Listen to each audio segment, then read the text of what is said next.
नमस्कार।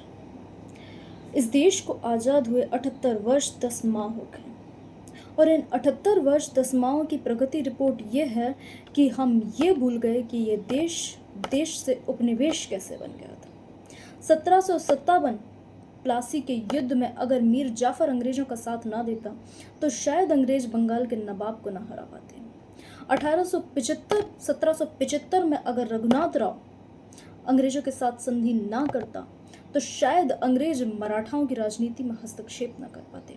1857 की क्रांति के पश्चात इस देश के शासक, इस देश के जमींदार अगर अंग्रेजों का साथ ना देते तो शायद अंग्रेज इस देश में पुनः सत्ता स्थापित नहीं कर पाते। हमें अपनों ने लूटा है, गैरों में कहाँ दम था, घर का भेदी लंका ढाए, ये सब बातें ही रह गई, हम इन्हें कभी नहीं समझ पाए। ये बात मैं आज इसलिए कर रही हूँ क्योंकि शाहबाद में कुछ लोग इकट्ठा हुए हैं जो पावर प्लांट के समर्थन में रैली निकाल रहे हैं।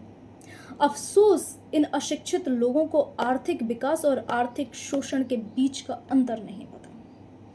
इस क्षेत्र का आर्थिक विकास होता अगर इस क्षेत्र की वन संपदा को संरक्षण मिलता, इस क्षेत्र का आर्थिक विकास होता अगर यहाँ की ऐतिहासिक इमारतों को संरक्षण मिलता, इस क्षेत्र का आर्थिक विकास होता अगर इसे एक टूरिस्ट स्पॉट की तरह पूरे देश में प्रचार किया जाता, इस क्षेत्र का आर्थिक विकास होता अगर यहाँ के शहद, यहाँ के बांस, यहाँ के गोंद उद्योगों को बढ़ावा मिलता। आज सुबह ही अखबार में आदित्य के बारे में लिखा हुआ था, जो जेप्टो के फाउंडर हैं, जिन्होंने कोरोना में आपदा में अवसर ढूंढा और जेप्टो कंपनी की स्थापना की।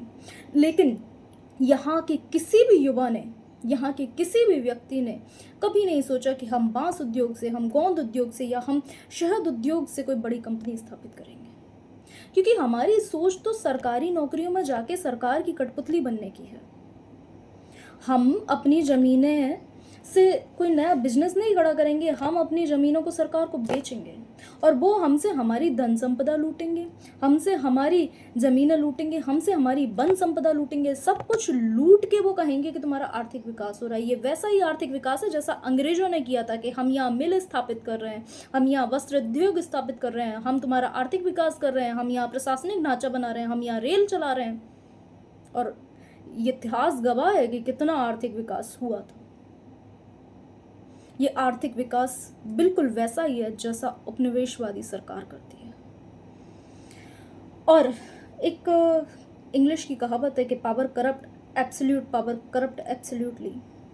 तो मुझे लगता है कि ये स्थायी सत्ता सिर्फ और सिर्फ उद्योगपतियों, सिर्फ और सिर्फ बिजनेसमैन की सत्ता रह चुकी है, क्योंकि हमारे देश में पार्ले कंपनी के शेयर्स के बारे में सोचा जा रहा है, हमारे देश में बढ़ते हुए डायबिटिक पेशेंटों के बारे में नहीं सोचा जा रहा है। एक बार अपने दिमाग का इस्तेमाल कीजिए और सोचिए, क्या ये आर्थिक विकास वास्तव में है? और चलो मेरी ना मानिए, आप लोग अगर हिंदू धर्म से हो तो रामायण को तो मानते होंगे ना। रामायण में राम जी ने सिर्फ एक हिरण पे बाण चलाया। रामायण में दशरथ जी ने सिर्फ एक बार हाथी सोचकर बाण चलाया।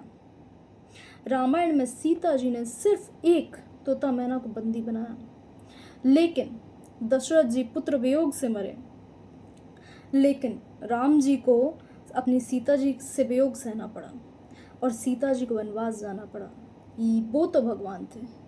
यहाँ हजारों पशु पक्षियों का घर छिन जाएगा, न जाने कितने पक्षियों के अंडे टूट जाएंगे, न जाने कितने जानवर बेघर हो जाएंगे, न जाने कितनों की बच्चे मरेंगे, उनकी बद्दुआएं कहाँ लेके जाएंगे। ऐसा ना हो जिन औलादों के लिए आप ये पैसा जोड़ रहे हो उन्हीं के वियोग में मरना पड़ जाए। कम से कम इतिहास से ना सही, कम से कम हम लोगों से ना सही, अपने धर्म ग्रंथों से तो कुछ सीख लो।